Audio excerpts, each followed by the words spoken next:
A mis 67 años, imaginé que conocía bien a mi familia, hasta el día en que recibí aquel mensaje anónimo en la playa que lo cambió todo. Sal discretamente ahora y regresa al coche. No les digas nada a tus nietos. En ese instante, miré a mis nietos sonrientes a mi alrededor y sentí un escalofrío. Pero antes de continuar, asegúrate de estar ya suscrito al canal y escribe en los comentarios. ¿Desde dónde estás viendo este video? Nos encanta saber hasta dónde llegan nuestras historias. Mi nombre es Isabel. Tengo 67 años y mi vida cambió por completo en una tarde de verano. Era enero de 2024, un domingo particularmente caluroso en la playa de Cancún.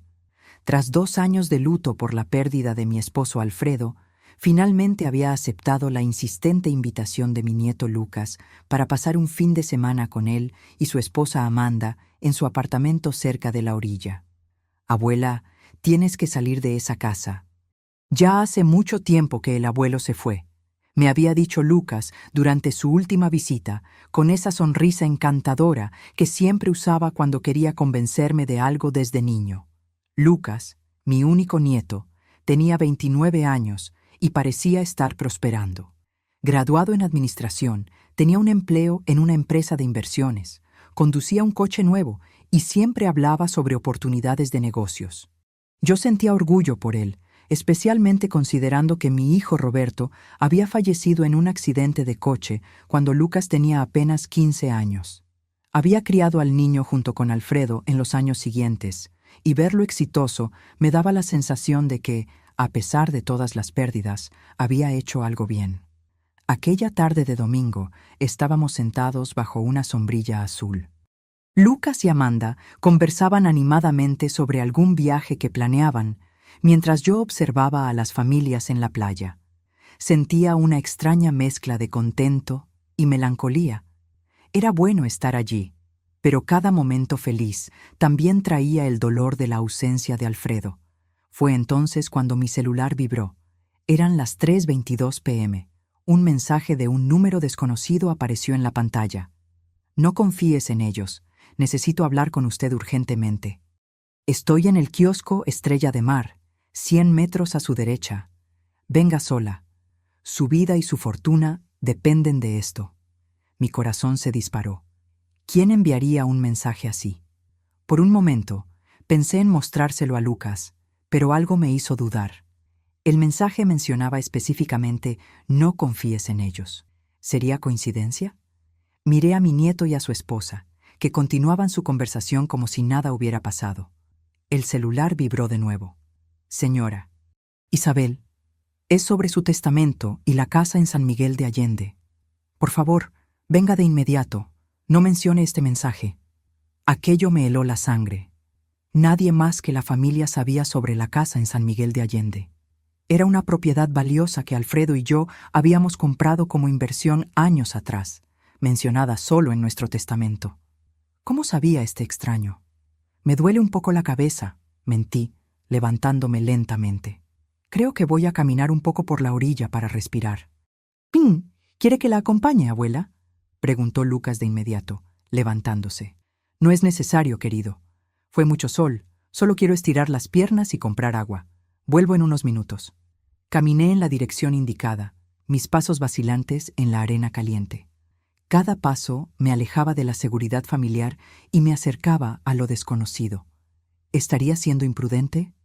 A mis 67 años, siempre me consideré una mujer cautelosa y sensata.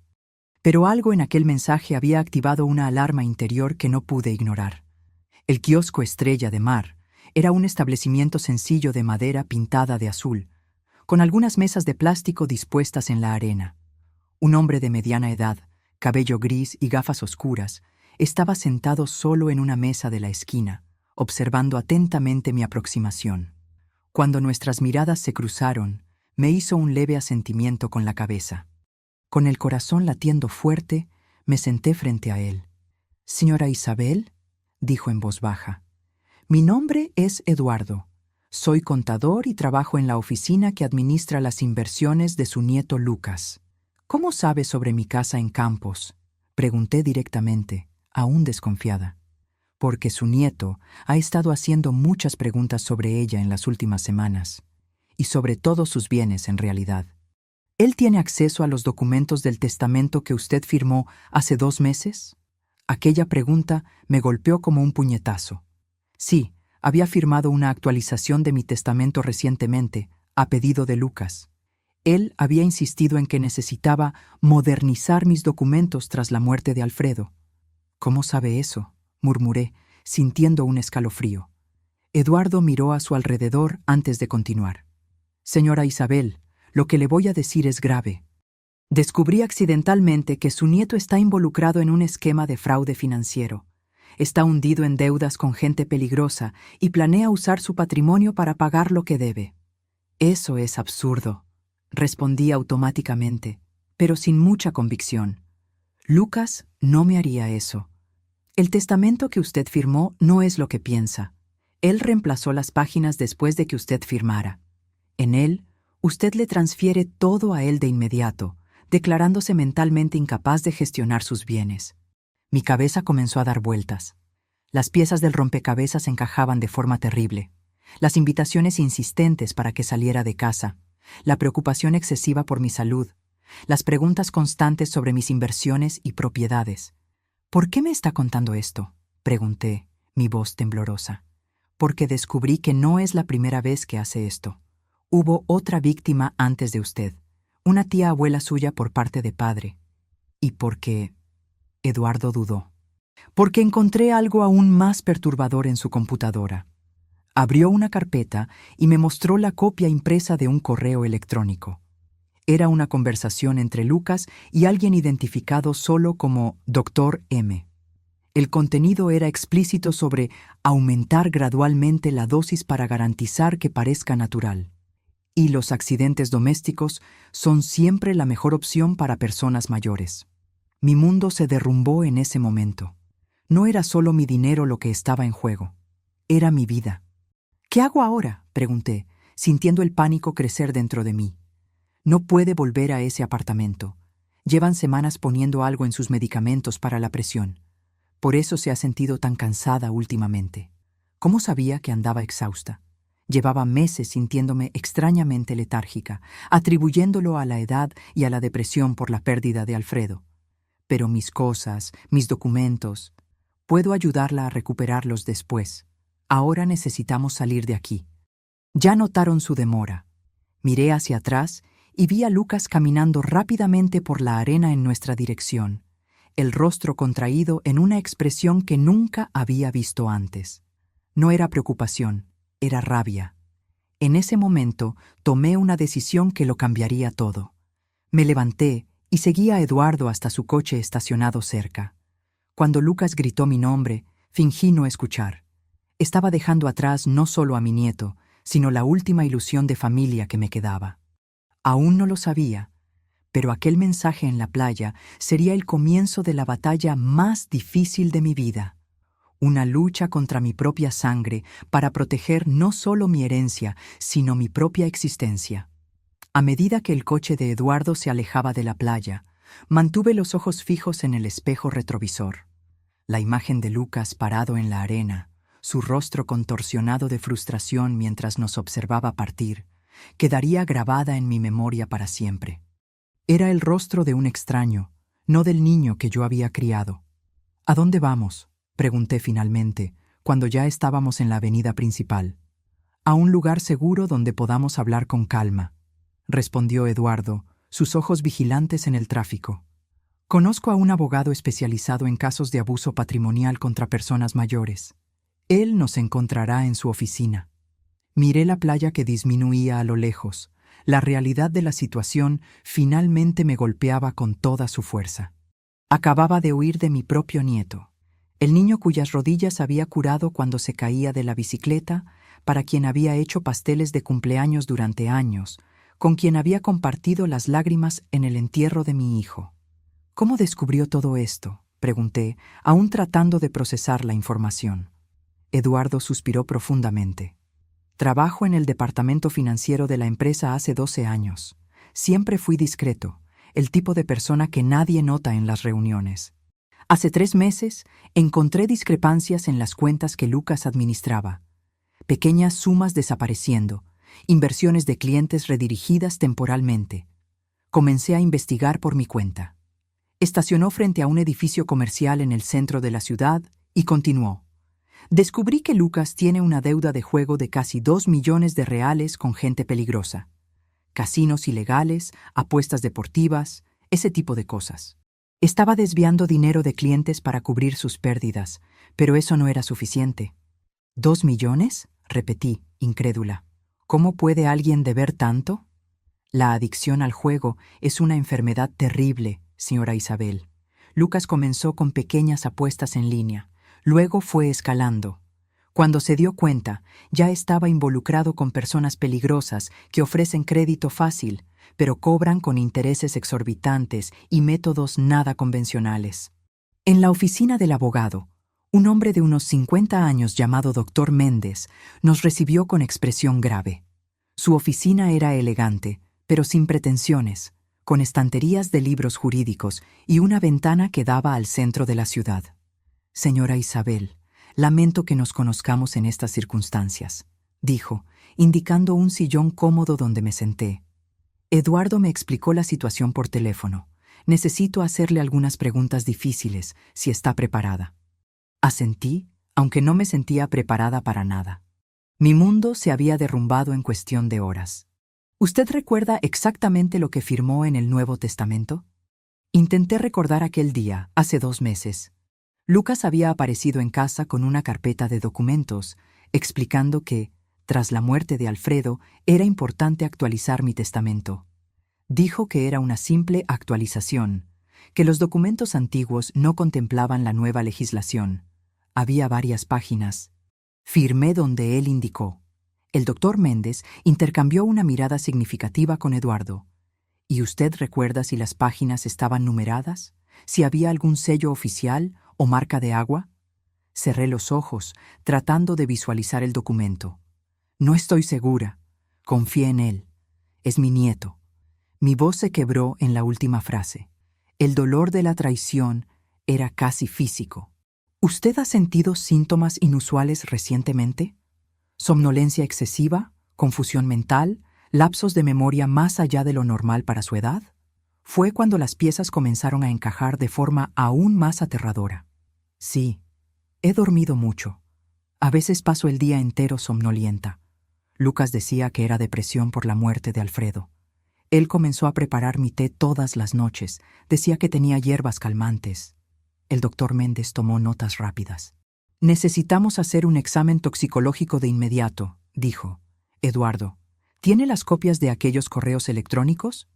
Eduardo abrió su carpeta y sacó más documentos impresos. Uno de ellos tenía una lista de medicamentos, con nombres que yo no reconocía. Benzodiazepinas, murmuró el doctor Méndez al examinar la lista. Combinadas con otros sedantes. La intención era clara. Disminuir gradualmente su capacidad cognitiva, crear una apariencia de senilidad o demencia precoz. Pensé en los pequeños olvidos que había tenido en los últimos meses, en las veces que no podía encontrar las llaves u olvidaba nombres de personas conocidas. No era la edad. Me estaban envenenando lentamente. El plan de ellos era declararme incapaz y tomar control de todo, concluí, la voz temblorosa. No solo eso, Eduardo añadió sombríamente. Los correos electrónicos que encontré mencionaban una solución permanente en caso de que usted comenzara a sospechar. Mencionaban un accidente en la escalera de casa. Mi cuerpo entero tembló. El cuarto comenzó a dar vueltas. Me apoyé en la mesa para no caer. Mi propio nieto, susurré. El hijo de mi hijo. ¿Cómo pudo él? El doctor Méndez me dio un vaso de agua y esperó a que me recuperara. Lamentablemente, vemos casos así con frecuencia creciente. La cuestión ahora es cómo protegerla y recuperar el control de sus bienes. Primero, necesitamos garantizar su seguridad física. No puedo volver a casa, ¿verdad?, pregunté, aunque ya sabía la respuesta. De ninguna manera. Lucas seguramente volverá allí y estará furioso. Tenemos que asumir que es peligroso en este momento. ¿Pero dónde voy a quedarme? No tengo otros parientes cercanos. El doctor Méndez intercambió otra mirada con Eduardo. Tengo una hermana que administra una posada en Playa del Carmen, ofreció Eduardo. Es un lugar discreto. Fuera de temporada está prácticamente vacío. Usted estaría segura allí hasta que resolvamos esta situación. La idea de esconderme como una fugitiva a mis 67 años era absurda, pero menos absurda que la alternativa. Regresar a una casa donde mi propio nieto planeaba matarme. ¿Y qué hay de mis documentos, mi ropa, mis medicamentos legítimos? Puedo ayudar con eso, dijo Eduardo. Conozco al portero del edificio donde Lucas vive. Puedo inventar una excusa para recoger sus cosas cuando ellos no estén. ¿El doctor? Méndez asintió, aprobando el plan. Mientras tanto, vamos a la comisaría especializada.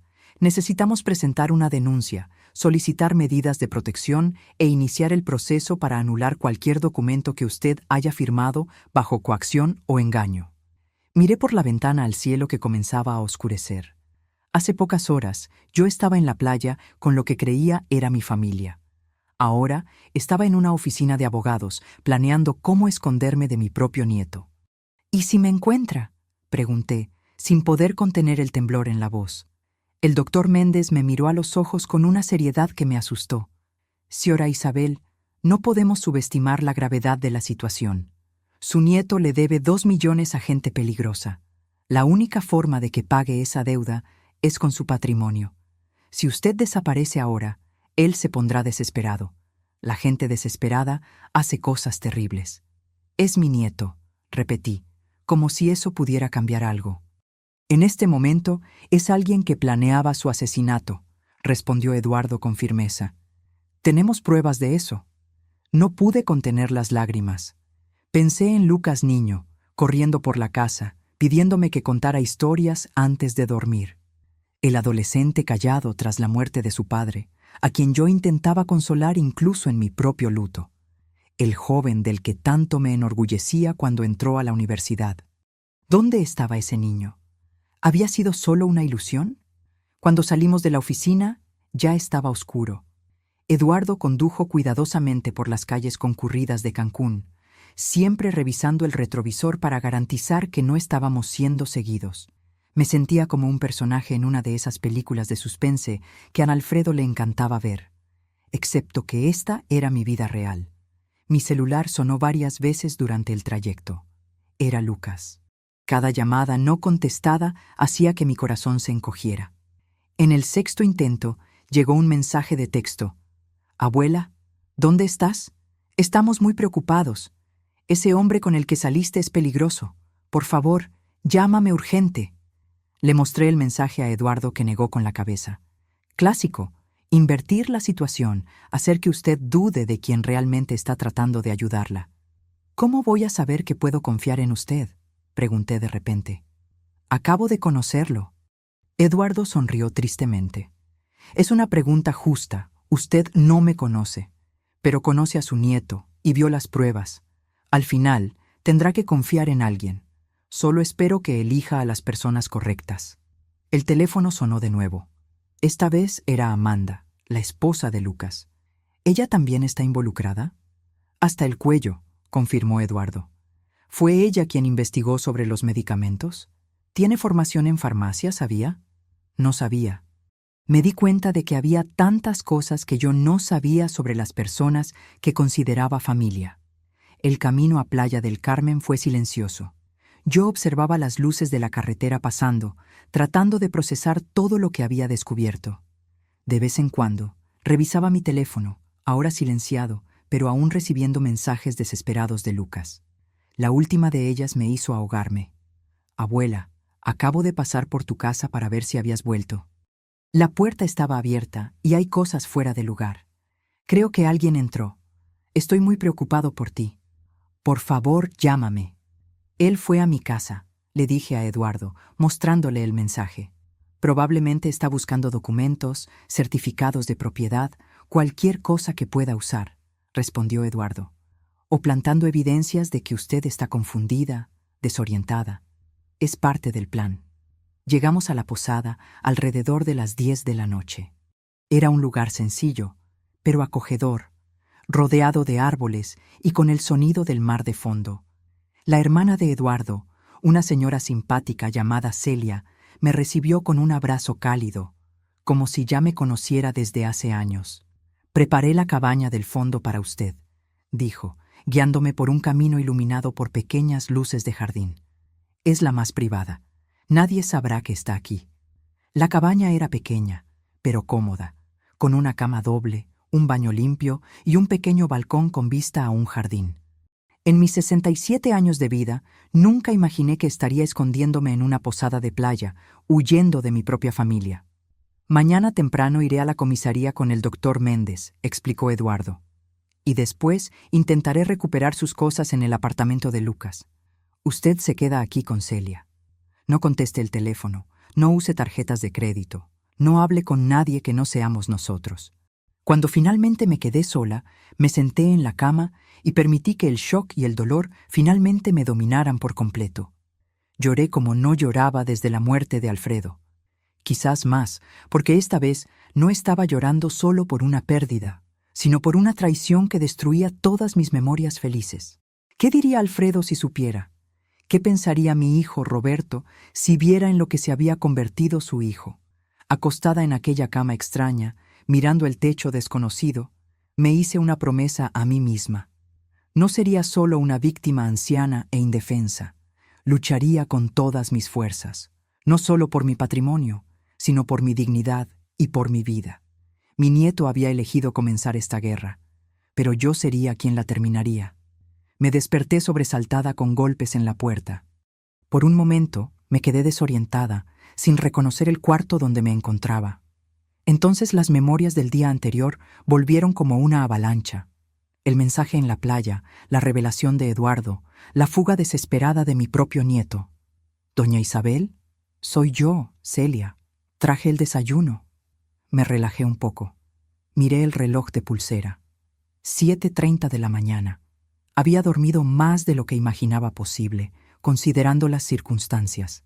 Abrí la puerta y Celia entró trayendo una bandeja con café, pan, queso y frutas. Su sonrisa amable parecía fuera de lugar en la pesadilla en que se había convertido mi vida. «¿Cómo se siente?», preguntó, colocando la bandeja sobre la pequeña mesa cerca de la ventana.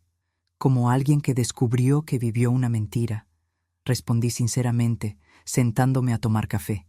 Celia asintió, comprensiva. Eduardo me contó lo básico. «Siento mucho por lo que está pasando. Sé que las palabras no ayudan mucho en este momento». Mientras comíamos, Celia me explicó que Eduardo había salido temprano para encontrarse con el doctor Méndez en la comisaría. Le pidió que no encendiera el celular ni saliera de la cabaña. Lucas probablemente la está buscando por todas partes. Un escalofrío recorrió mi espalda al pensar en Lucas buscándome. No con preocupación genuina, sino con rabia y desesperación por ver sus planes desmoronándose. «¿Puedo al menos encender la televisión? Necesito algo para distraerme». «Claro», respondió Celia, encendiendo el pequeño televisor en la esquina del cuarto. «Estaré en la recepción si necesita algo. Solo no atienda la puerta a nadie más que a mí o a Eduardo». Tras su salida, me quedé cambiando de canales sin realmente prestar atención a nada. Mi mente estaba repleta de preguntas y dudas. ¿Y si todo fuera un gran malentendido? ¿Y si Eduardo estuviera equivocado? O peor, tuviera sus propias intenciones oscuras. Decidí que necesitaba ver las pruebas por mí misma. Encendí mi celular, ignorando la advertencia de Eduardo. Inmediatamente, una inundación de notificaciones apareció.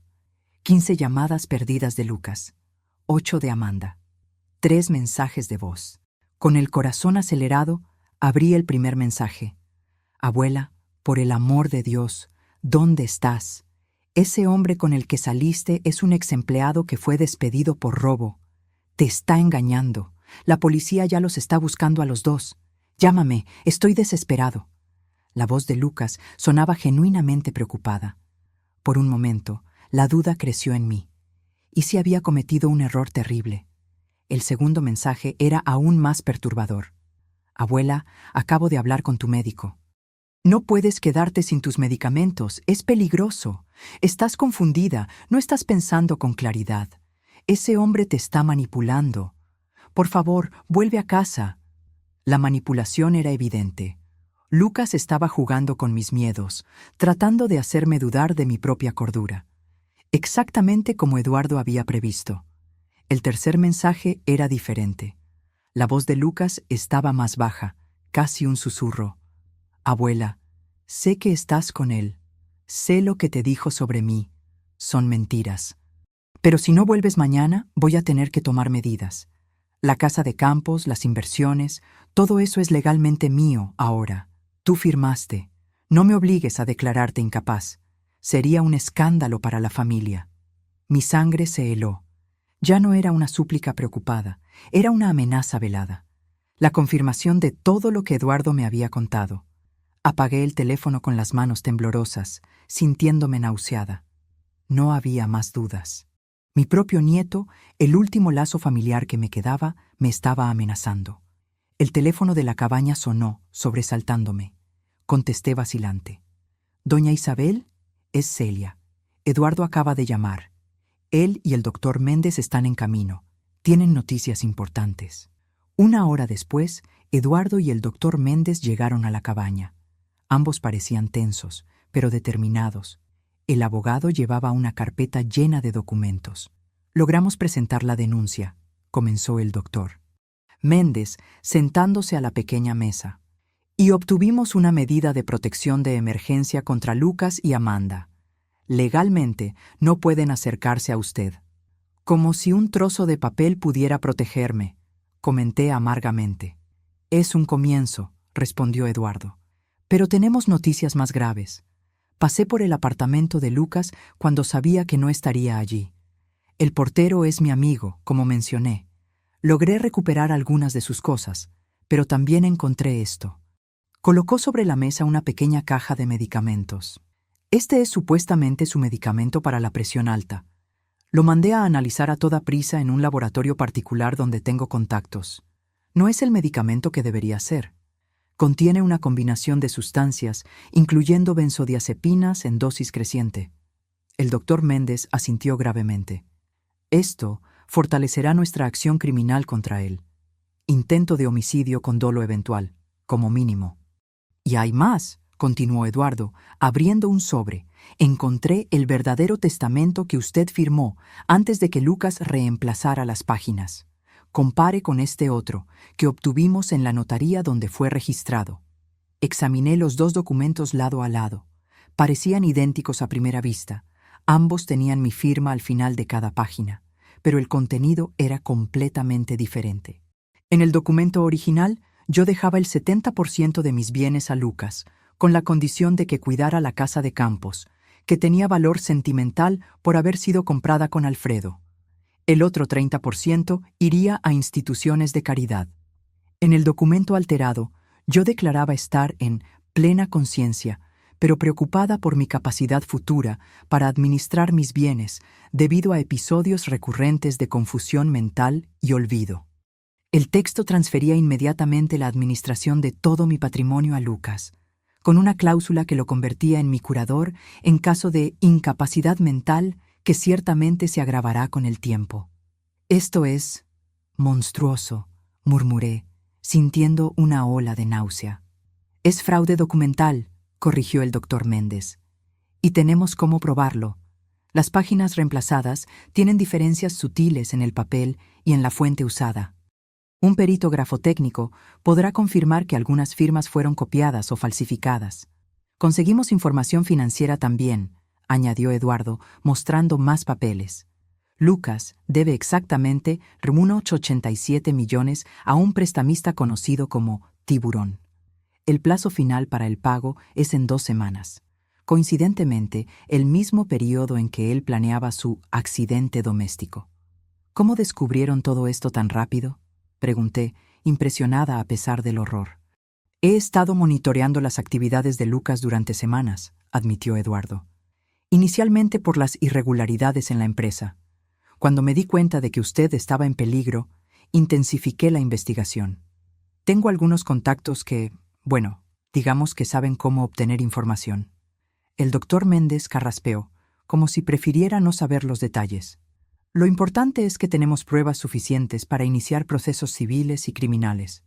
Pero Lucas no se quedará quieto. Ya comenzó a actuar. ¿Qué quiere decir? Él también presentó una denuncia, alegando que usted está desaparecida y posiblemente secuestrada por un ex empleado inestable. También inició un proceso de interdicción de urgencia, alegando que usted sufre de demencia incipiente y está poniendo en riesgo su propia seguridad. «Eso es absurdo», exclamé, sintiendo una mezcla de rabia y desesperación. «¿Cómo puede inventar esas mentiras sobre mí?» «Lamentablemente es una táctica común en casos así», explicó el doctor Méndez. «Quien ataca primero generalmente establece la narrativa dominante. Lucas está tratando de construir una imagen de usted como una anciana confundida y manipulada por un extraño, mientras él se presenta como el nieto preocupado. Necesitamos actuar con rapidez», añadió Eduardo. «La buena noticia es que tenemos pruebas concretas. El medicamento adulterado, los documentos alterados, los correos electrónicos sobre el accidente. La mala noticia es que el proceso legal puede ser lento». «¿Cuánto tiempo tengo hasta que él consiga la interdicción?», pregunté, sintiendo un escalofrío solo de pensar en perder el control sobre mi propia vida. «Conseguimos una medida cautelar temporal que suspende cualquier decisión hasta que usted pase por una evaluación médica independiente», respondió el doctor Méndez. «Pero él presionará para que esa evaluación ocurra cuanto antes y tratará de influenciar el resultado». «¿Cómo?», presentando su historial médico reciente, que probablemente muestra síntomas de confusión y olvido, síntomas que él mismo causó con los medicamentos adulterados. Eduardo parecía furioso. «Es un plan diabólico, casi perfecto. Si no hubiéramos intervenido a tiempo...» Un silencio pesado cayó sobre la cabaña. Todos sabíamos lo que habría pasado. En pocas semanas yo estaría declarada incapaz, perdería control sobre mis bienes y, eventualmente, sufriría un accidente conveniente. «¿Qué hacemos ahora?», pregunté finalmente. «Primero, necesitamos garantizar que usted pase por una evaluación médica completa con médicos de nuestra confianza», respondió el doctor Méndez, «incluyendo exámenes toxicológicos que muestren las sustancias que estaban siendo administradas sin su conocimiento. Esto desmantelará el argumento de que usted sufre de demencia. Segundo», continuó Eduardo, «necesitamos garantizar que sus propiedades estén protegidas. El doctor Méndez ya ha presentado solicitudes para bloquear cualquier transferencia o venta de sus bienes hasta que el caso se resuelva. Y tercero», concluyó el doctor Méndez, «necesitamos prepararla para un enfrentamiento directo. En algún momento, tal vez en un tribunal, usted tendrá que enfrentar a su nieto y su versión de los hechos». La idea de encarar a Lucas en un tribunal me hizo estremecer. No por miedo a él, sino por el dolor de ver en lo que se había convertido, de admitir públicamente que mi propio nieto, el hijo de mi hijo, había planeado mi muerte por dinero. «Hay otra cosa que ustedes necesitan saber», confesé, decidiendo que era hora de total honestidad. «No conté todo sobre mi patrimonio. Hay una cuenta en el extranjero que Alfredo abrió años atrás, cerca de $1 millón en un banco suizo. Lucas no sabe de eso». Eduardo y el doctor Méndez intercambiaron miradas sorprendidas. «¿Por qué no mencionó esto antes?», preguntó el abogado.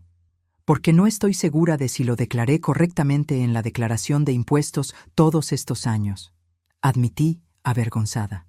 «Alfredo se encargaba de eso. Después de que él falleció, continué solo declarando los rendimientos nacionales». El doctor Méndez suspiró profundamente. «Esto complica las cosas.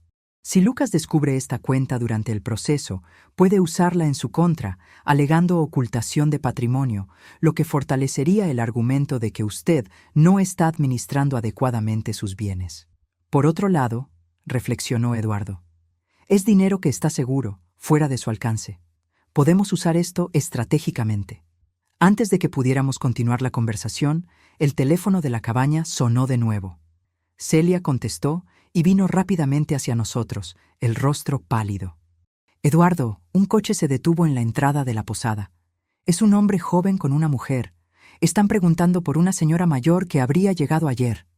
Mi corazón se disparó. Lucas nos había encontrado. «¿Cómo nos descubrieron?», susurré, aterrorizada. Eduardo pensó rápidamente. «¿Su celular? ¿Usted lo encendió?». Solo por unos minutos, confesé, para escuchar sus mensajes. Tiempo suficiente para rastrear la señal, murmuró. Tenemos que salir de aquí ahora. El doctor Méndez ya estaba guardando los documentos en su carpeta. ¿Hay una salida por la parte de atrás? Sí, da a un sendero que lleva a la playa, respondió Celia. Mi coche está estacionado allí atrás. Pueden usarlo. Mientras Eduardo y el doctor Méndez reunían apresuradamente nuestras cosas, me quedé paralizada, mirando por la ventana de la cabaña que daba al jardín. La realidad de la situación me golpeó con toda su fuerza. Estaba literalmente huyendo de mi propio nieto, como en una película de suspense. Doña Isabel, necesitamos irnos, insistió Eduardo, tocando suavemente mi hombro. Ellos no pueden verla. Asentí, forzando mis piernas temblorosas a moverse. Tomamos la pequeña bolsa con mi ropa y documentos y salimos por la parte de atrás, siguiendo un sendero estrecho entre arbustos floridos que en otras circunstancias me habrían parecido encantadores. El coche de Celia era un modelo antiguo, pero bien conservado. Eduardo asumió la dirección, mientras el doctor Méndez se sentaba a mi lado en el asiento trasero. ¿A dónde vamos?, pregunté mientras el coche avanzaba por una carretera secundaria, lejos de la entrada principal de la posada. A Ciudad de México, decidió Eduardo, los ojos alternando entre la carretera y el retrovisor. Tengo un amigo que posee un pequeño hotel en el centro. No es lujoso, pero es discreto. Podemos hospedarnos allí usando nombres falsos mientras preparamos los próximos pasos. El doctor Méndez asintió, aprobando el plan. En la capital tendremos acceso más fácil a los recursos legales que necesitamos, y nos perderemos entre la multitud. El viaje a Ciudad de México fue tenso. Cada vez que un coche se acercaba demasiado, me encogía en el asiento, imaginando a Lucas persiguiéndonos. Eduardo conducía con cuidado, pero rápidamente, tomando rutas alternativas para garantizar que no estábamos siendo seguidos. ¿Cree que él sabe a dónde vamos?, pregunté en cierto momento. Es improbable, respondió Eduardo. Aunque hayan rastreado su celular hasta la posada, no tendrían cómo saber nuestros planes futuros. A menos que... El doctor Méndez comenzó. Entonces se detuvo, como si estuviera pensándolo mejor. ¿A menos que qué?, insistí. A menos que ellos hayan puesto algún tipo de rastreador en nuestras cosas. Pero eso sería... ¿paranoia?, completé. Creo que ya pasamos el punto donde podemos descartar cualquier escenario por parecer demasiado paranoico. Eduardo estuvo de acuerdo. Cuando lleguemos a Ciudad de México, vamos a revisar nuestra ropa y pertenencias, por precaución. A medida que nos acercábamos a la ciudad, el tráfico se intensificaba. El flujo constante de coches, autobuses y camiones era a la vez reconfortante y opresivo. Por un lado, era más fácil perderse en la multitud. Por otro, la contaminación y el ruido contrastaban drásticamente con la tranquilidad de la posada en Playa del Carmen. El hotel del amigo de Eduardo quedaba en una calle estrecha en el centro antiguo. Era un edificio de 3 pisos, con fachada de azulejos decorados, típico de la arquitectura de principios del siglo XX. El vestíbulo era pequeño, pero limpio y acogedor. Fernando, estos son mis tíos Carlos e Isabel. Eduardo nos presentó al recepcionista, un hombre de mediana edad con bigote gris. Están teniendo problemas con una fuga en el apartamento y necesitan quedarse algunos días. Fernando asintió, comprendiendo el mensaje entre líneas. Claro, tenemos un cuarto doble disponible en el 3er piso. Muy tranquilo, ventanas hacia la parte de atrás. Después de instalarnos en el cuarto, sencillo pero cómodo, Eduardo revisó metódicamente toda nuestra ropa y pertenencias en busca de posibles rastreadores. No encontró nada, lo que trajo algo de alivio. El doctor Méndez había salido para hacer algunas llamadas en particular. Cuando regresó, parecía más optimista. Conseguí agendar una consulta con la doctora Elena Campos para mañana por la mañana. Ella es neuróloga y perito judicial, especializada en evaluaciones de capacidad mental. Es extremadamente respetada y absolutamente ética. Si ella atesta su plena capacidad, será un golpe devastador contra las alegaciones de Lucas. ¿Y qué hay de la casa de San Miguel de Allende?, pregunté. ¿Y mis otros bienes? El juez concedió el bloqueo temporal que solicitamos, respondió el doctor Méndez. Lucas no puede vender, transferir o alterar nada hasta la resolución del caso. Pero eso no le impedirá intentar otros medios. ¿Como cuáles?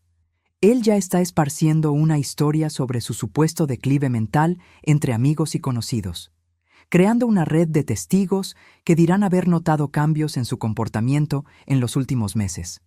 Esto es tan calculado, comenté, sintiendo un escalofrío. ¿Cómo pudo planear todo esto? Eduardo se sentó en el único sillón del cuarto, pareciendo súbitamente cansado. La adicción al juego puede transformar completamente a una persona. La combinación de deudas enormes y el miedo a acreedores violentos crea una desesperación que justifica cualquier cosa en la mente del adicto. Su observación me hizo pensar en Lucas de una forma diferente. No como el monstruo calculador que había planeado mi muerte, sino como alguien enfermo, consumido por una adicción que había destruido su sentido moral. No disminuía la gravedad de sus acciones, pero tal vez explicaba cómo mi dulce nieto se había transformado en una persona capaz de tal crueldad. ¿Qué pasaría si, dudé, considerando una idea que había surgido? ¿Y si simplemente pagara sus deudas? Con la cuenta en Suiza, podría liquidar lo que debe y tal vez... No, respondieron Eduardo y el doctor Méndez al unísono, con una firmeza que me sorprendió. Sería la peor decisión posible, explicó el doctor Méndez pacientemente.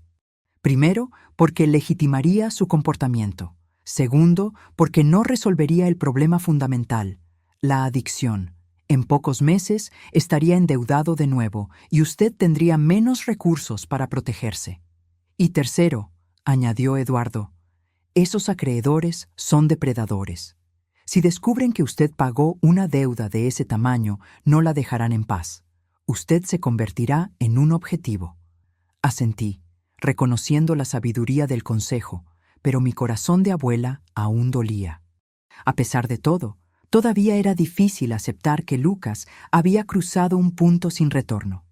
Descanse un poco, sugirió el doctor Méndez, revisando su reloj. Mañana será un día crucial con la evaluación médica. Necesita estar fuerte y lúcida. Tras la salida de ellos, me quedé sola en el cuarto extraño, mirando por la ventana hacia un patio interno rodeado por otros edificios antiguos, tan diferente de mi casa cómoda, construida a lo largo de décadas con Alfredo. El sentimiento de exilio era abrumador.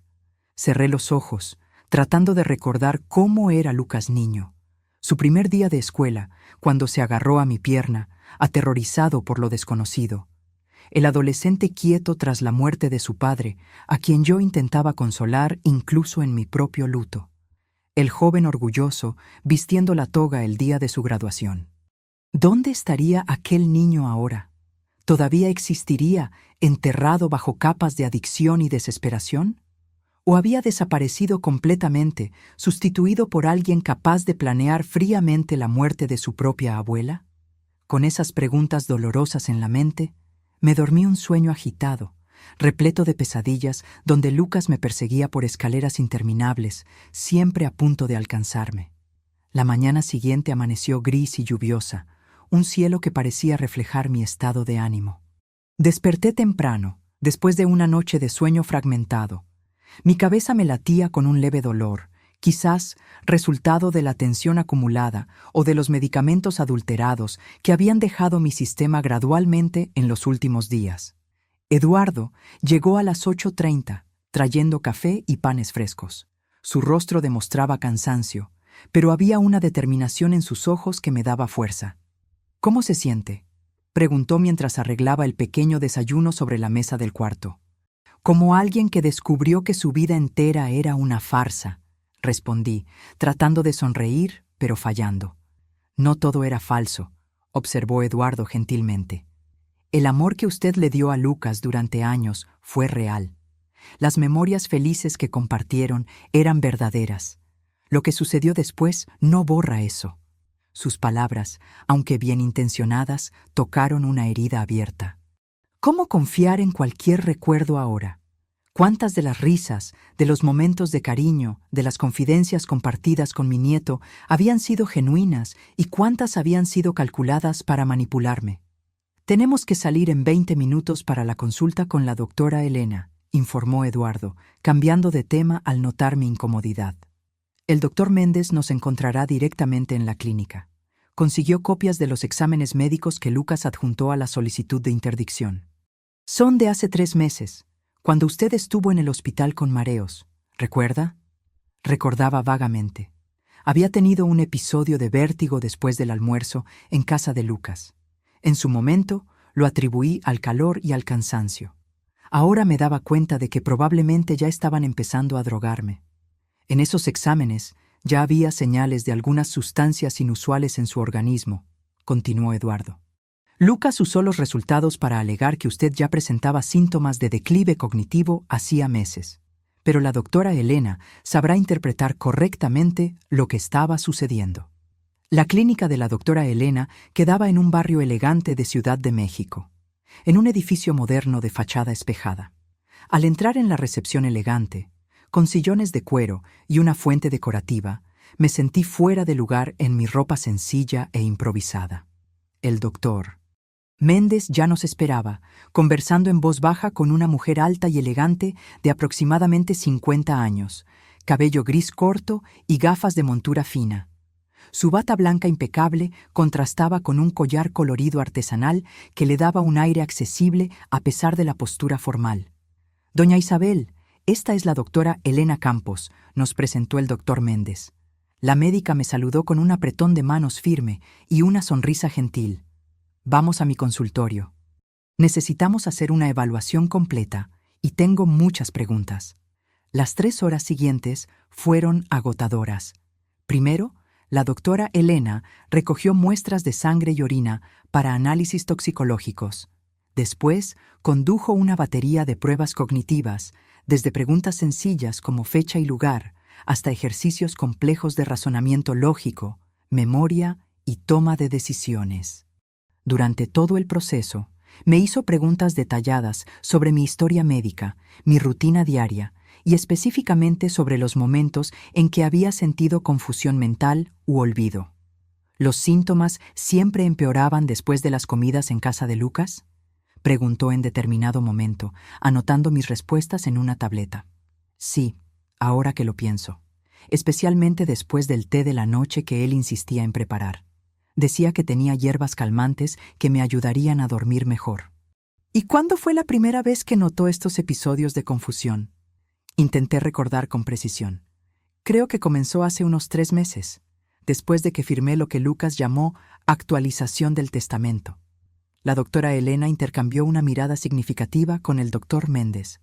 Esto coincide con los primeros exámenes que muestran trazas de benzodiazepinas en su organismo.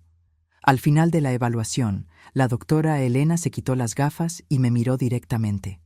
«Doña Isabel, con base en todas las pruebas que realicé hoy, puedo afirmar categóricamente que usted no presenta ningún signo de demencia, Alzheimer o cualquier otra condición neurodegenerativa.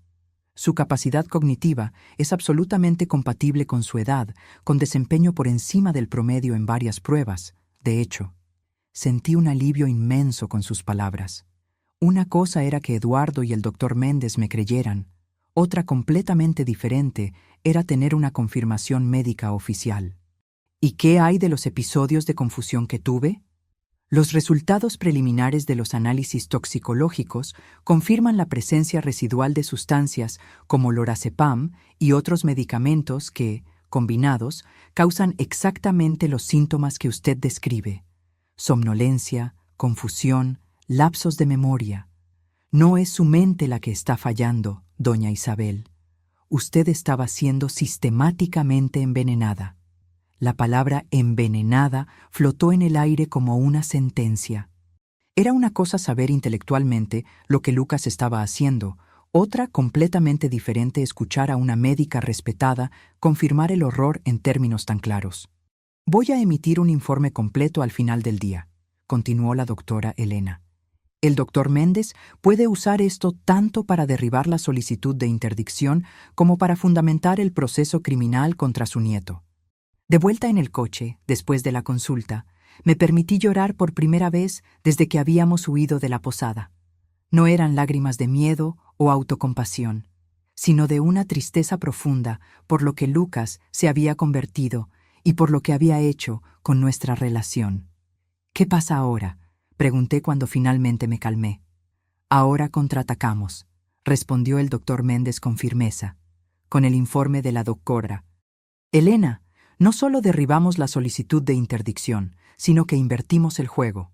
Vamos a interponer acciones criminales por intento de homicidio, fraude documental, administración de sustancias nocivas sin consentimiento y estafa. ¿Cuánto tiempo hasta que esto se resuelva?». El doctor Méndez dudó. «Los procesos criminales pueden llevar meses, a veces años. Pero la parte civil, relacionada con la protección de sus bienes y la anulación de los documentos fraudulentos, puede resolverse más rápidamente, especialmente con las evidencias que tenemos». La perspectiva de un largo proceso judicial me asustaba. A mis 67 años, no tenía tantos años por delante para desperdiciar en tribunales. «¿Y qué hay de Lucas?», pregunté. «¿Será arrestado?». «Con las evidencias que tenemos, es altamente probable», respondió el doctor Méndez. «Intento de homicidio con premeditación es un crimen grave. Sumado a las otras acusaciones, puede enfrentar una pena considerable». La idea de mi nieto en prisión me causaba sentimientos contradictorios. Por un lado, él había planeado fríamente mi muerte. Por otro, era el hijo de mi hijo, el último pedazo de familia que me quedaba. ¿Existe alguna alternativa?», pregunté vacilante. «¿Alguna forma de resolver esto sin destruir completamente lo que queda de nuestra familia?». Eduardo y el doctor Méndez intercambiaron miradas preocupadas. «Doña Isabel», comenzó Eduardo gentilmente, «entiendo su deseo de preservar los lazos familiares, pero necesito ser muy claro. Lucas sobrepasó todos los límites posibles.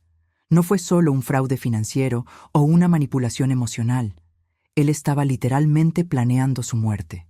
«Estoy de acuerdo con Eduardo», añadió el doctor Méndez. «Nuestra principal preocupación tiene que ser su seguridad. Lucas demostró que está dispuesto a todo para conseguir su patrimonio. Incluso si usted decide no continuar con las acusaciones criminales, aún necesitamos garantizar que él no tenga más acceso a usted o a sus bienes». Asentí lentamente, reconociendo la sabiduría en sus palabras, pero mi corazón de abuela continuaba dividido. Era difícil conciliar al niño que yo había criado con el hombre que había planeado mi muerte. Cuando llegamos al hotel, Fernando, el recepcionista, vino apresuradamente en nuestra dirección, pareciendo nervioso. «Eduardo, necesito hablar contigo en particular». Los dos se alejaron, conversando en voz baja. Por la expresión tensa de Eduardo, me di cuenta de que algo andaba mal. Cuando regresó, su rostro estaba serio. «Doña Isabel, tenemos un problema. Lucas estuvo aquí hace una hora, preguntando por nosotros». Mi sangre se heló. «¿Cómo nos encontró de nuevo?». «No estoy seguro». Fernando no confirmó nada. Dijo que no conocía a ninguna Isabel. Pero Lucas mostró una foto suya e insistió en que había información de que usted estaría hospedada aquí. «Tenemos que salir inmediatamente», decidió el doctor Méndez. «Si encontró este lugar, volverá con la policía o algo peor». «¿Peor?». «El prestamista a quien él debe dinero», explicó Eduardo sombríamente. «Si Lucas está realmente desesperado, puede haber recurrido a métodos más extremos para encontrarla». Rápidamente reunimos nuestras pocas pertenencias. Fernando nos condujo por una salida de servicio en la parte de atrás del hotel, evitando el vestíbulo principal. «¿A dónde vamos ahora?», pregunté mientras entrábamos en el coche de Eduardo, estacionado en una calle lateral. «A mi apartamento», decidió Eduardo. «No es grande, pero tiene seguridad en el edificio, y es el último lugar donde Lucas pensaría en buscar». «¿Qué?». Mientras cruzábamos la ciudad congestionada, miré por la ventana a la gente en las aceras, siguiendo sus vidas normales. ¿Cómo mi existencia había cambiado tan drásticamente en pocos días? De una viuda tranquila visitando al nieto en la playa a una fugitiva, escondiéndose de su propia sangre, durmiendo en lugares extraños, temiendo por su vida. El apartamento de Eduardo quedaba en un barrio de clase media, en un edificio de apariencia común, pero con portero y cámaras de seguridad. Era pequeño y organizado, con una decoración minimalista que combinaba con su personalidad práctica. «No es mucho, pero estamos seguros aquí», dijo, mostrándome el cuarto de huéspedes, un cubículo con solo una cama individual y un pequeño armario. El doctor Méndez había salido para entregar personalmente el informe de la doctora Elena al juez responsable del caso. Quiero garantizar que no haya ningún extravío de documentos, explicó antes de partir. Sentada en la pequeña sala de Eduardo, exhausta física y emocionalmente, pregunté algo que me había estado incomodando. ¿Por qué está haciendo todo esto por mí? ¿Arriesgando su empleo, su seguridad, abriendo su casa a una extraña? Eduardo detuvo lo que estaba haciendo y se sentó en el sofá frente a mí. Sus ojos reflejaban una mezcla de determinación y tristeza, porque hace 6 años, mi propia abuela pasó por algo similar. Respondió con voz baja. Mi tío, el hijo mayor de ella, hizo casi lo mismo. Manipuló documentos, convenció a todos de que ella estaba senil, asumió control de todo. Cuando finalmente lo descubrimos, era demasiado tarde. Ella murió sola en un asilo de 5ª categoría, donde él la había internado para ahorrar dinero, mientras vivía en la mansión de ella. Sus puños se cerraron con el recuerdo doloroso. Yo era demasiado joven, no tenía recursos o conocimiento para ayudarla. Cuando vi lo que Lucas estaba planeando hacer con usted, juré que esta vez sería diferente, que esta vez yo haría algo. Sus palabras me conmovieron profundamente. En medio de la pesadilla en que se había convertido mi vida, encontré un alma gentil, alguien dispuesto a arriesgarlo todo para ayudar a una desconocida por principios morales. Gracias, susurré, sosteniendo su mano. No sé lo que habría pasado si usted no me hubiera enviado aquel mensaje en la playa. Sabemos exactamente lo que habría pasado, respondió sombríamente. Y es por eso que no podemos bajar la guardia hasta que Lucas esté legalmente impedido de acercarse a usted. El teléfono de Eduardo sonó. Era el doctor Méndez con noticias. El juez recibió el informe y suspendió inmediatamente el proceso de interdicción, informó, sonando triunfante. Mejor aún, emitió una orden judicial prohibiendo a Lucas acercarse a doña Isabel o a cualquiera de sus propiedades. La policía ya fue notificada. Era una victoria importante, pero todos sabíamos que no significaba el fin de la batalla. Lucas aún estaba desesperado, endeudado y peligroso. Y ahora, más acorralado que nunca. ¿Y qué hay del proceso criminal?, pregunté. El delegado agendó su declaración para mañana por la mañana, respondió el doctor Méndez. Con sus declaraciones y todas las evidencias que reunimos, deben emitir una orden de arresto para Lucas y Amanda al final del día. La perspectiva de ver a mi nieto arrestado aún me causaba un profundo malestar, pero ahora entendía que era necesario, no solo para mi seguridad, sino también para impedirle perjudicar a otras personas. Aquella noche, Eduardo reforzó la seguridad del apartamento, revisando 2 veces todas las cerraduras e instalando un dispositivo de alarma portátil en la puerta. El doctor Méndez se había ido, pero prometió volver a la mañana siguiente con noticias. ¿Cree que estamos seguros aquí?, pregunté mientras Eduardo preparaba un té en la pequeña cocina. Creo que sí, respondió, aunque podía notar vacilación en su voz. Lucas no conoce esta dirección, y el edificio tiene portero 24 horas. Sin embargo, viendo mi expresión preocupada, añadió, pero tal vez sea prudente pensar en un lugar aún más seguro. Tengo un amigo que posee una granja en las afueras de la ciudad. Podríamos ir allí mañana hasta que Lucas sea capturado. Asentí, agradecida por su preocupación, pero al mismo tiempo cansada de huir. A mis 67 años, después de una vida de trabajo honesto con Alfredo, me había convertido en una fugitiva, escondiéndome en lugares desconocidos, temiendo por mi seguridad. ¿Qué le pasó a mi vida?, murmuré, más para mí misma que para Eduardo. Fue interrumpida temporalmente, él respondió, sentándose frente a mí y ofreciéndome una taza de té. Pero no se acabó. Usted va a reconstruirla, diferente quizás, pero aún suya. Sus palabras contenían una sabiduría que me reconfortó. Sí, mi vida había sido puesta patas arriba, pero todavía estaba en mis manos. Si conseguía sobrevivir a esta crisis, podría empezar de nuevo, con nuevas bases, nuevas personas, nuevos propósitos. Por la mañana, el timbre sonó temprano. Era el doctor Méndez, pareciendo agitado.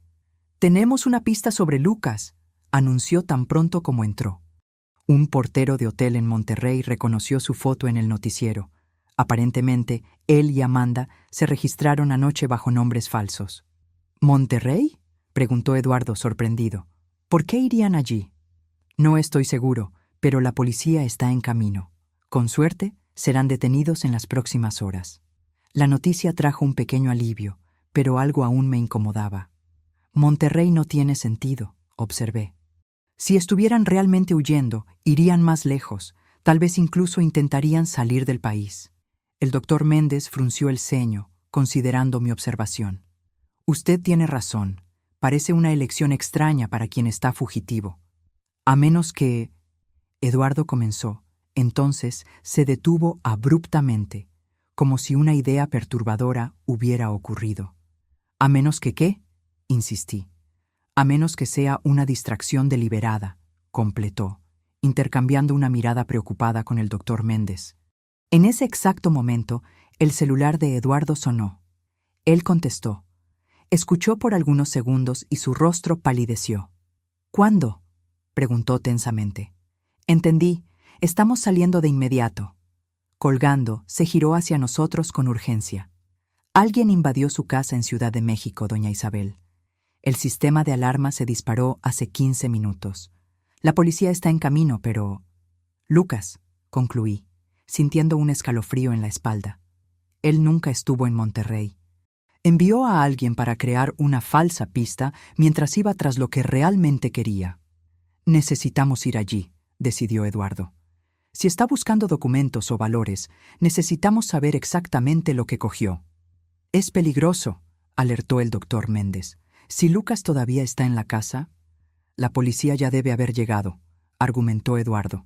Y necesitamos evaluar los daños, ver lo que buscaba. A regañadientes, el doctor Méndez estuvo de acuerdo, y en 20 minutos estábamos en el coche, dirigiéndonos a mi casa, un lugar que yo no veía desde aquella fatídica ida a la playa, que parecía haber ocurrido hace una eternidad, aunque hubiera sido solo hace unos días. Al acercarnos a la calle familiar, vi 2 patrullas de policía estacionadas frente a mi casa. El pequeño jardín que yo cuidaba con tanto cariño parecía intacto, pero la puerta principal estaba visiblemente dañada. Un policía nos abordó cuando salimos del coche. La casa fue invadida, explicó. La alarma asustó al invasor, que huyó antes de nuestra llegada, pero causó bastante daño allí dentro. Parece que buscaba algo específico. Entrando en la casa, me quedé choqueada con lo que vi. Cajones volteados, armarios abiertos, documentos esparcidos por el suelo. Mi santuario, el hogar que había compartido con Alfredo por décadas, profanado por la avaricia y desesperación de mi propio nieto. Fue directo a la oficina, observó Eduardo, caminando por el pasillo. Sabía exactamente lo que buscaba. En la pequeña oficina, el caos era aún mayor. El escritorio antiguo, que tanto le encantaba a Alfredo, había sido dañado, sus cajones arrancados y vaciados. La caja fuerte, empotrada en la pared, estaba abierta, su contenido desaparecido. ¿Qué había en la caja fuerte?, preguntó el doctor Méndez. Algunas joyas de familia, documentos importantes y... Dudé, recordando algo que casi había olvidado. Los datos de acceso a la cuenta en Suiza. Eduardo y el doctor Méndez intercambiaron miradas alarmadas. Si Lucas consiguió esos datos, habló Eduardo lentamente, puede intentar acceder a la cuenta remotamente, transferir todo el dinero. Necesitamos llamar al banco de inmediato, decidió el doctor Méndez, ya cogiendo el teléfono. Bloquear la cuenta antes de que sea demasiado tarde. Mientras ellos se ocupaban de eso, caminé lentamente por la casa, absorbiendo la extensión de la violación. Cada habitación contenía memorias. El cuarto donde Alfredo y yo dormíamos abrazados en las noches frías. La cocina donde él preparaba su famoso arroz al horno los domingos.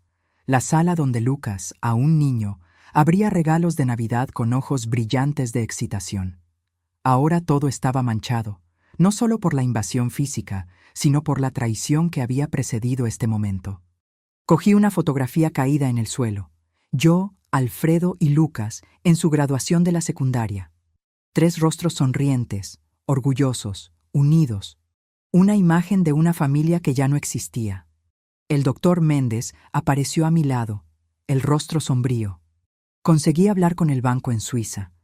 Confirmaron que hubo un intento de acceso a la cuenta hace 20 minutos, usando sus credenciales. ¿Lucas lo consiguió? No. El banco bloqueó el intento por venir de una IP no reconocida. Tienen protocolos rigurosos para cuentas de ese tamaño, pero ahora implementaron un bloqueo total. Nadie podrá acceder a la cuenta hasta que usted comparezca personalmente a la agencia en Suiza. Suspiré, parcialmente aliviada. Al menos no consiguió el dinero. Pero ahora está más desesperado que nunca, observó Eduardo, uniéndose a nosotros. Y sabe que su última esperanza de pagar las deudas acaba de desaparecer. Un policía se acercó, sosteniendo su radio. Señora Nogueira, acabamos de recibir una información importante.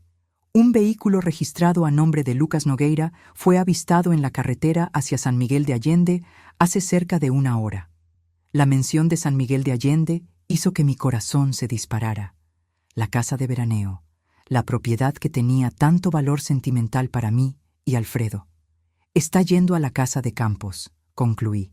Tal vez crea que hay algo de valor allí, algo que pueda vender rápidamente.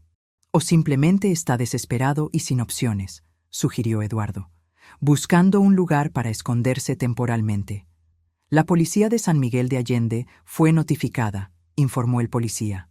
Están monitoreando la propiedad y las carreteras de acceso. El doctor Méndez, después de una breve conversación telefónica, se volvió hacia nosotros. Hablé con el delegado responsable del caso. Sugiere que usted se quede en un hotel bajo protección policial hasta que Lucas sea capturado. La idea de otro escondite, otra cama extraña, más días viviendo con miedo, me causó una súbita ola de indignación. No, yo no continuaría huyendo. No permitiría que Lucas robara también mi dignidad e independencia. No, respondí firmemente, sorprendiéndome a mí misma con la determinación en mi voz. Basta de esconderme. Voy a San Miguel de Allende. ¿Qué? Exclamó Eduardo, choqueado. Pero es exactamente hacia allá donde Lucas está yendo. Precisamente, respondí, una nueva resolución creciendo dentro de mí. Es hora de enfrentar a mi nieto directamente, en territorio que conozco, que significa algo para nuestra familia. Es extremadamente peligroso, argumentó el doctor Méndez. Lucas está acorralado, desesperado. La policía va a capturarlo, solo necesitamos esperar. ¿Y si destruye la casa antes de eso? Aquel lugar contiene las últimas memorias intactas que tengo con Alfredo. No permitiré que Lucas las profane como hizo con esta casa. Eduardo y el doctor Méndez intentaron disuadirme, presentando argumentos racionales sobre seguridad y procedimientos. Pero por primera vez, desde que todo había comenzado, me sentí completamente segura de mi camino. Voy a San Miguel de Allende, repetí con finalidad. Con o sin ustedes. La policía ya está allí. Estaré segura. Pero necesito estar presente. Necesito ver esto terminar con mis propios ojos. Tras más argumentos, finalmente estuvieron de acuerdo, con la condición de que yo estuviera estrictamente bajo supervisión policial y no intentara confrontar a Lucas personalmente. Acepté los términos, aunque en mi interior sabía que, cuando llegara el momento, haría lo que mi corazón determinara. 3 horas después, nuestro coche subía las carreteras sinuosas de la sierra, en dirección a San Miguel de Allende. El paisaje era bellamente incongruente con el drama que estábamos viviendo. Montañas verdes bajo un cielo azul cristalino, el aire cada vez más fresco a medida que ganábamos altitud. La policía confirmó que el coche de Lucas está en la ciudad, informó Eduardo después de recibir una llamada. Pero aún no localizaron exactamente dónde está. Está en la casa, respondí con una certeza que no podía explicar. Es hacia allá donde vamos, y es allí donde todo terminará.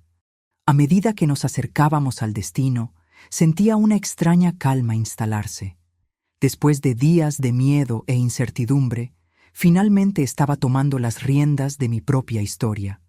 Fuera cual fuera el resultado del enfrentamiento inminente con Lucas, yo lo enfrentaría de pie, no más como una víctima asustada, sino como la mujer fuerte que Alfredo siempre vio en mí. La carretera serpenteaba entre araucarias centenarias. llevándonos al encuentro que cambiaría para siempre el significado de la palabra familia en mi vida. La carretera a San Miguel de Allende me traía memorias contradictorias a cada curva. Recordaba los viajes con Alfredo, el sonido de su risa cuando yo expresaba nerviosismo en las partes más empinadas del trayecto. Recordaba también a Lucas niño en el asiento trasero, preguntando cada 5 minutos si ya habíamos llegado. Tantos recuerdos felices, ahora manchados por lo que estaba por venir. Doña Isabel, habló Eduardo interrumpiendo mis pensamientos. La policía estableció un perímetro alrededor de la casa. Confirmaron que hay alguien allí dentro, probablemente Lucas. Quieren que paremos en el puesto avanzado que montaron a 2 kilómetros de la propiedad. Asentí silenciosamente. A cada minuto que pasaba, la realidad de la situación se hacía más clara y dolorosa. Mi nieto estaba acorralado, acosado como un animal herido. Y los animales heridos son impredecibles. En el puesto policial improvisado, una furgoneta estacionada en un arcén de la carretera, fuimos recibidos por el teniente Ribeiro, un hombre de mediana edad con expresión seria y postura que evidenciaba sus años de experiencia. «Señora Nogueira», me saludó formalmente. «Tenemos la situación bajo control. Su casa está rodeada. Identificamos a 2 individuos en el interior. Creemos que son Lucas y Amanda Nogueira. Parecen estar buscando algo, moviéndose de una habitación a otra». «¿Están armados?», preguntó el doctor Méndez. «No tenemos confirmación visual de armas, pero estamos procediendo con la suposición de que pueden estarlo». La idea de Lucas armado me causó una nueva ola de angustia. ¿Qué le había pasado? ¿Cómo el niño dulce que yo conocía se había transformado en alguien de quien la policía necesitaba protegerse? «¿Cuál es el plan?», pregunté, tratando de mantener la compostura. «Estamos tratando de establecer comunicación. Enviamos mensajes por el altavoz, pero hasta ahora no obtuvimos respuesta. Si continúan sin responder, tendremos que considerar una entrada táctica». «¿Entrada táctica? ¿Quiere decir invadir la casa por la fuerza?», pregunté alarmada. «Es un último recurso, señora, pero si evaluamos que hay riesgo de autoagresión o destrucción significativa de propiedad, podemos necesitar intervenir». La idea de policías armados invadiendo la casa que Alfredo y yo habíamos elegido como nuestro refugio de paz me era insoportable, y la posibilidad de que Lucas reaccionara violentamente, siendo herido o peor, no, tenía que haber otra solución. «Déjenme hablar con él», propuse súbitamente. «De ninguna manera», respondieron Eduardo y el doctor Méndez casi al unísono. «Es muy arriesgado», completó el teniente. «Su nieto está mentalmente inestable y desesperado. No podemos permitir que la señora se exponga a ese peligro». «Él no me hará daño», argumenté, aunque una voz interior cuestionaba esa certeza. «Conozco a Lucas desde que nació. Sé cómo hablar con él». «Con todo respeto, señora», el teniente respondió pacientemente. «El Lucas que usted conocía planeó envenenarla y falsificar su muerte en un accidente. No podemos confiar en ninguna previsibilidad de comportamiento en este momento». Sus palabras eran verdaderas, pero aún así, algo dentro de mí insistía en que yo necesitaba intentarlo. No solo por Lucas, sino por mí misma. Por algún cierre que tuviera sentido en medio de toda esta locura. «Teniente», el doctor Méndez intervino, dándose cuenta de mi determinación. «Tal vez podamos llegar a un compromiso. ¿Y si doña Isabel hablara con Lucas por teléfono? Desde una distancia segura, sin contacto físico». El teniente consideró la idea por un momento. «Eso podría funcionar. Podríamos usar el megáfono para instruirle a contestar el teléfono de la casa. Si acepta conversar, puede ayudar a desescalar la situación».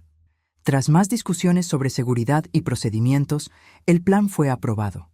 Yo hablaría con Lucas por el teléfono fijo de la casa, mientras permanecería en la furgoneta policial, lo suficientemente lejos para estar segura, pero lo suficientemente cerca para que mi voz pudiera potencialmente calmarlo. «Recuerde», me instruyó Eduardo mientras yo me preparaba, «no importa lo que diga, manténgase firme. Él puede intentar manipularla de nuevo, jugar con sus emociones. No caiga en esa trampa». Asentí, agradecida por el consejo, aunque sabía que sería más fácil decirlo que hacerlo. Lucas conocía mis puntos débiles, mis detonantes emocionales. Había pasado años estudiándolos meticulosamente para su manipulación. El teniente usó el megáfono para comunicarse con la casa. Lucas Nogueira, sabemos que usted y Amanda están allí dentro. La casa está rodeada. No hay salida. Su abuela quiere hablar con usted por el teléfono de la casa. Conteste cuando suene. Hubo un largo momento de silencio. Entonces, una de las cortinas de la sala se movió ligeramente. Alguien estaba observando. El teniente marcó el número de la casa. Escuchamos el tono en el aparato de comunicación 1, 2, 3 veces. En el cuarto tono, alguien contestó, pero no habló nada. «¿Lucas?», llamé, la voz más firme de lo que esperaba. «Soy yo, abuela». Silencio por algunos segundos, luego, «¿Qué quiere?». La voz de Lucas sonaba extraña, tensa, casi irreconocible. «Quiero entender, Lucas. Quiero saber cómo llegamos a este punto». Una risa amarga vino del otro lado de la línea.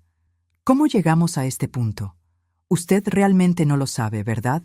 Siempre viviendo en su burbuja, su mundo perfecto con el abuelo, sin ver lo que pasaba a su alrededor. ¿De qué estás hablando?». «Estoy hablando de cómo ustedes dos siempre fueron la pareja perfecta, los abuelos ejemplares. Todo el mundo adoraba a Alfredo e Isabel, los bondadosos, los generosos. Pero nadie veía lo que pasaba cuando las visitas se iban. Sus palabras me confundieron completamente. «Lucas, no entiendo lo que estás diciendo. Siempre te tratamos con amor». «¿Amor?». Él prácticamente escupió la palabra. «¿Así lo llama? ¿Sabe cuántas veces mi padre lloró por culpa de ustedes? ¿Cuántas veces volvía destrozado después de visitar a los padres ejemplares?». «Roberto». Lucas estaba hablando de mi hijo, su padre. Un dolor agudo atravesó mi pecho. «Tu padre tenía problemas, Lucas. Intentamos ayudarlo de todas las formas posibles». «Problemas que ustedes crearon», gritó, su voz temblando de rabia. «Siempre cobrando perfección, siempre comparándolo con los hijos de los demás. Nada de lo que hacía era lo suficientemente bueno para el gran Alfredo Nogueira, ¿verdad?». Las acusaciones me golpearon como bofetadas. Era verdad que Alfredo había sido riguroso con Roberto, esperando excelencia en todo. Pero eso era amor, no crueldad. Queríamos lo mejor para nuestro hijo. Tu padre era amado, Lucas. Si él tenía esa impresión, era un malentendido. ¿Malentendido? Lucas se rió de nuevo, un sonido que me erizó la piel. Es lo que siempre dicen, ¿verdad? Lo entendiste mal, hijo. Es por tu bien. ¿Sabe lo que mi padre me dijo antes de morir en ese accidente? Que estaba conduciendo borracho porque no aguantaba más intentar probar su valía para ustedes. Aquella revelación me golpeó como un impacto físico. Roberto había muerto volviendo de una fiesta. Su coche volcó en una curva. El informe indicó alto contenido alcohólico en la sangre. Lo habíamos atribuido a una irresponsabilidad, un error terrible. Jamás imaginé que pudiera haber algo más profundo detrás. Lucas, eso no puede ser verdad. Mi voz falló. Es la única verdad que me importa, respondió, la amargura evidente. ¿Y después de que murió? Ustedes me acogieron, claro. Los abuelos ejemplares no abandonarían al nieto huérfano, pero siempre mirándome como si esperaran que yo cometiera los mismos errores de mi padre. Siempre presionándome para ser perfecto, para no desperdiciar oportunidades como él. Sus palabras abrieron una herida que yo ni siquiera sabía que existía. Era verdad que, tras la muerte de Roberto, Alfredo y yo habíamos sido particularmente exigentes con Lucas. Queríamos que él tuviera todas las oportunidades que su padre, en nuestra visión, había desperdiciado. Pero eso había sido interpretado de una forma completamente diferente por el niño que sufría el luto de su padre. Lucas, si así fue como te sentiste, lo siento mucho, de verdad. Pero, ¿eso justifica intentar matarme? Hubo una pausa larga. Cuando habló de nuevo, su voz estaba más controlada, casi fría. No, nada lo justifica. Yo me perdí, abuela. Me perdí completamente. Un suspiro profundo. Comencé a apostar para sentir algo, cualquier cosa. para tener control sobre algo en mi vida. Cuando me di cuenta, debía millones a gente que no acepta excusas. Podríamos haber conversado, Lucas. Yo te habría ayudado de alguna forma. ¿Cómo? ¿Dándome un sermón sobre responsabilidad financiera? ¿Comparándome con el hijo de su amigo que se hizo médico? Se rió amargamente. Además, ya era demasiado tarde. El tiburón no es exactamente paciente con deudores. O yo pagaba o... Entonces decidiste que yo tenía que morir. Concluí, el dolor de aquella verdad aún fresco. Fue idea de Amanda inicialmente, admitió después de un momento. Ella dijo que sería más limpio, más rápido. Una señora mayor, un accidente doméstico, nadie cuestionaría mucho. La herencia vendría a mí. Yo pagaría las deudas y seguiríamos adelante. La frialdad con que él describía el plan para asesinarme me dejó nauseada. ¿Cómo habíamos llegado a este punto? ¿Cómo no me di cuenta de la profundidad de la disfunción en nuestra familia? ¿Y ahora? ¿Cuál es el plan, Lucas? La casa está rodeada. No hay salida. Otra pausa larga. No sé. Sinceramente no sé. Vine hasta aquí buscando algo que pudiera vender rápidamente. Joyas, documentos de valor, cualquier cosa, pero no encontré nada útil. ¿Qué harías si lo hubieras encontrado? Pregunté, genuinamente curiosa. Intentaría negociar con el tiburón, ganar más tiempo. Pero ahora, su voz se desvaneció y de fondo pude escuchar lo que parecía ser Amanda llorando. Lucas, ríndete a la policía. Es la única opción ahora. Tal vez, con un buen abogado, considerando las circunstancias, tu sentencia pueda ser reducida. ¿Sentencia? Él se rió de nuevo, aquel sonido perturbador. Abuela, usted realmente no entiende, ¿verdad? El tiburón ya sabe que no voy a pagar. Incluso en la prisión me encontraría. Y sería mucho peor que cualquier cosa que el sistema penitenciario pudiera hacer. Un escalofrío recorrió mi espalda al darme cuenta de la gravedad de la situación. Lucas no solo estaba huyendo de la policía, sino de criminales que no jugarían según las reglas de la ley y el orden. Podemos protegerte, ofrecí, aunque sin mucha convicción. Testigo protegido, tal vez. Para eso yo tendría que entregar al tiburón, lo que sería básicamente firmar mi sentencia de muerte. Suspiró profundamente. No hay salida, abuela. Yo lo arruiné todo, completamente. Algo en el tono de su voz me alarmó. Era resignación, pero con un trazo de finalidad que me aterrorizó. Lucas, ¿qué estás pensando hacer? Estoy cansado, abuela, muy cansado, de huir, de mentir, de fingir que soy alguien que no soy. Lucas, escúchame, no hagas nada impulsivo. Podemos resolver esto juntos. ¿Juntos?, preguntó, y por un momento escuché al niño inseguro que había sido. ¿Después de todo lo que hice? ¿Después de haber planeado lo que planeé hacer contigo? Para mí, Lucas, respondí firmemente. Incluso después de todo, aún eres hijo de mi hijo.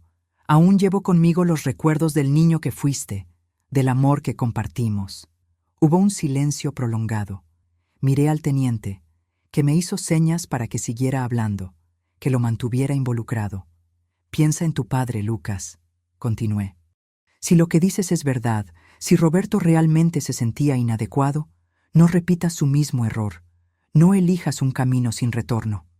Usted no entiende, murmuró. Entonces ayúdame a entender. Ven a la puerta, sin el arma, y conversemos cara a cara, como familia, con todas nuestras fallas. Escuché la respiración pesada de Lucas del otro lado. Entonces, algo inesperado. ¿Usted realmente vendría aquí? ¿Después de todo? Sí, respondí sin dudar, ignorando las miradas alarmadas de Eduardo y del teniente. Si dejas el arma a un lado, yo iré a ti. El teniente cubrió el micrófono. Señora Nogueira, eso es extremadamente peligroso.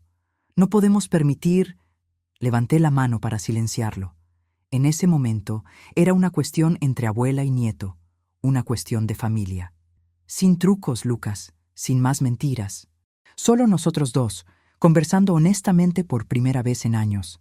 Después de lo que pareció una eternidad, Lucas respondió: «Ok, voy a dejar el arma sobre la mesa de la sala. Estaré esperando en el balcón, solo. Amanda se quedará dentro de la casa. Voy para allá, prometí, colgando el teléfono. El caos fue instantáneo. Eduardo, el doctor Méndez y el teniente comenzaron a protestar simultáneamente. «Es un suicidio», exclamó Eduardo. «Puede estar mintiendo sobre el arma», alertó el doctor. Méndez. «Absolutamente fuera de cuestión», declaró el teniente. «No pondremos a un civil en riesgo». Encaré a los tres con una determinación que no sentía hacía años. «Señores, agradezco la preocupación, pero esta es mi familia, mi responsabilidad. Si existe una posibilidad de resolver esto sin violencia, necesito intentarlo». «Doña Isabel», argumentó el teniente. «Él planeó matarla. Esto no es un desacuerdo familiar común. Estoy consciente de eso. Pero también sé que hay más en esta historia que simplemente maldad. Hay dolor, hay trauma generacional, hay cosas que necesitan ser dichas antes de que sea demasiado tarde». Después de más argumentos, llegamos a un compromiso. Yo iría a la casa, pero usaría un chaleco antibalas disfrazado bajo mi ropa. Policías quedarían posicionados estratégicamente, listos para intervenir a la menor señal de peligro. Y yo usaría un micrófono oculto para que pudieran escuchar la conversación. Cuando los preparativos terminaron, Eduardo sostuvo mis manos. «Por favor, tenga cuidado, no se deje manipular de nuevo».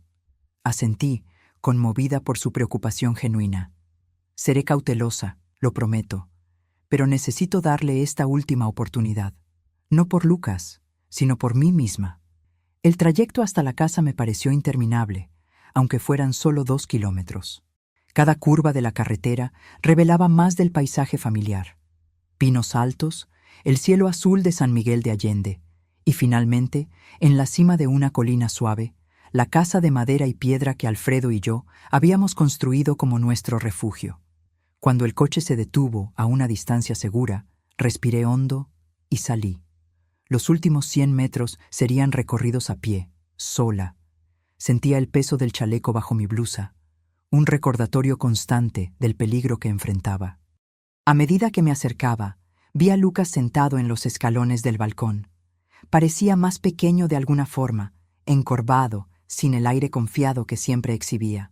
Su rostro estaba pálido, los ojos rojos de quien había llorado recientemente. Me detuve a unos metros de distancia. «Lucas». Él levantó la cabeza lentamente. «Abuela, realmente vino. Dije que vendría». Un silencio incómodo se instaló entre nosotros. Tantas cosas que decir, tantas heridas abiertas, y ninguno de nosotros sabía por dónde empezar. «El arma está en la mesa», finalmente habló, haciendo un gesto vago hacia el interior de la casa. «Como prometí». Asentí, manteniendo distancia. «¿Qué te pasó, Lucas? ¿Realmente pasó?». Él pasó las manos por el rostro, un gesto que me recordó tanto a Roberto que mi corazón se encogió. Comencé a apostar en línea durante la universidad. Era solo diversión al principio, pequeñas cantidades. Luego gané en grande una vez, y aquella sensación no era como nada que yo ya había sentido. Control, poder, validación, todas las cosas que nunca sentí creciendo. Él se miró las propias manos como si pertenecieran a otra persona. Cuando comencé a perder, ya estaba viciado.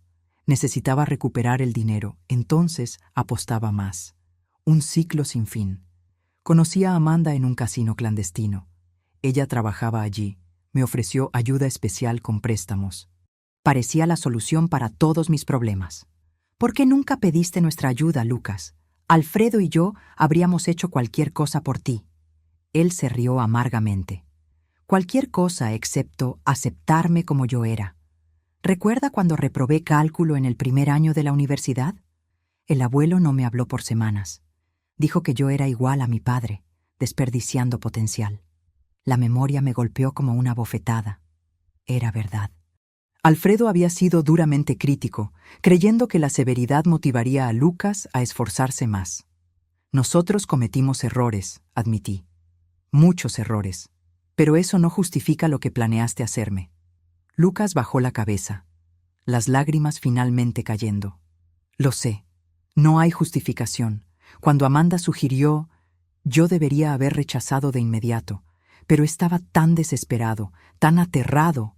El tiburón había amenazado con romperme los dedos como primer aviso. Y cada día la deuda crecía más con los intereses. Entonces decidiste que mi muerte sería la solución. No fue una decisión consciente, no inicialmente. Fue más como una pendiente resbaladiza. Primero, solo queríamos su firma en algunos documentos. Después, nos dimos cuenta de que usted podría cuestionar las transferencias. Entonces vino la idea de hacerla parecer incapaz mentalmente. Y finalmente, el accidente. Completé.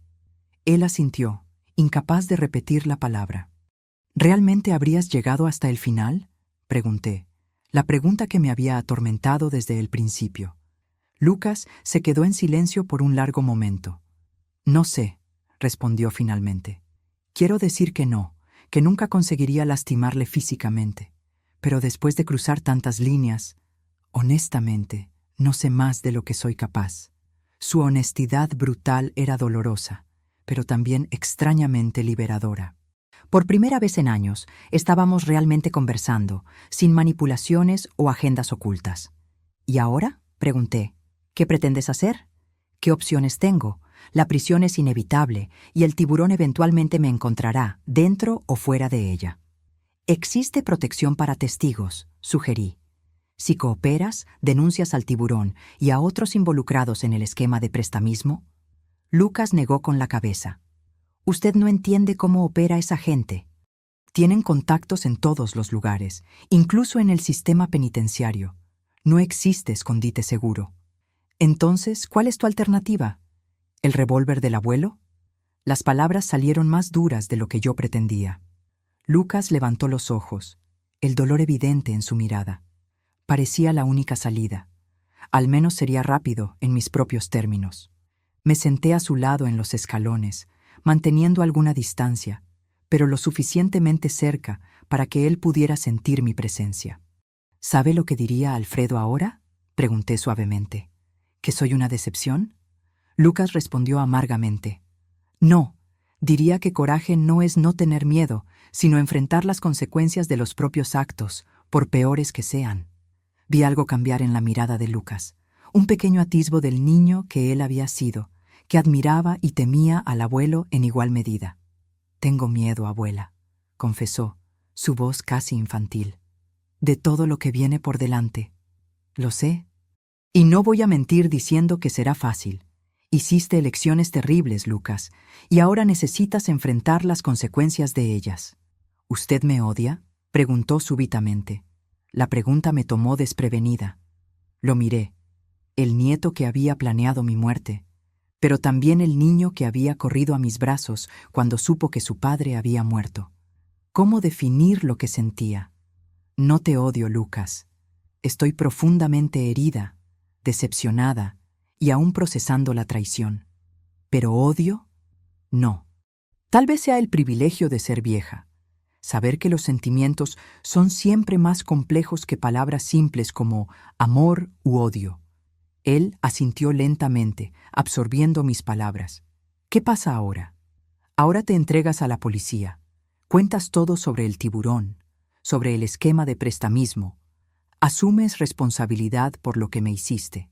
Y entonces, un día a la vez, intentas reconstruir algún sentido para tu vida. ¿Y usted? ¿Qué va a hacer?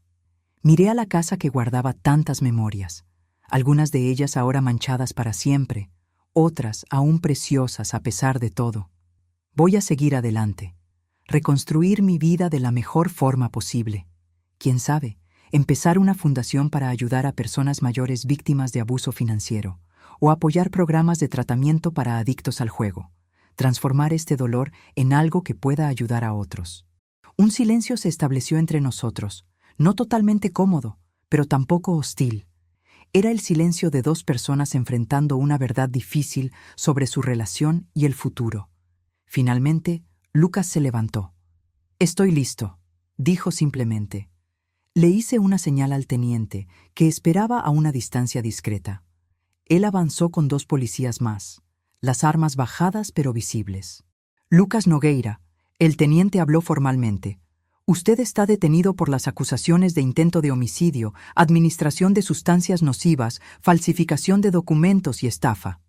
Mientras lo esposaban, Lucas me miró una última vez. No había manipulación en sus ojos ahora, solo una resignación cansada y tal vez, pensé esperanzadamente, el primer atisbo de arrepentimiento genuino. Lo siento, abuela, dijo simplemente. Por todo. No respondí de inmediato. Algunas heridas eran demasiado profundas para ser curadas con simples palabras, pero asentí, reconociendo su pedido, incluso sin poder ofrecer todavía el perdón completo que él buscaba. Mientras lo llevaban a la patrulla, Amanda fue escoltada fuera de la casa por otras policías. Ella ni siquiera miró en mi dirección, manteniendo la cabeza baja, el rostro escondido por el cabello. Eduardo se acercó, poniendo un brazo gentil alrededor de mis hombros. ¿Está bien? No, respondí honestamente. Pero voy a estarlo. Miré la casa de Campos una última vez antes de darme la vuelta. Ella representaba el pasado, con sus alegrías y tristezas, verdades y mentiras.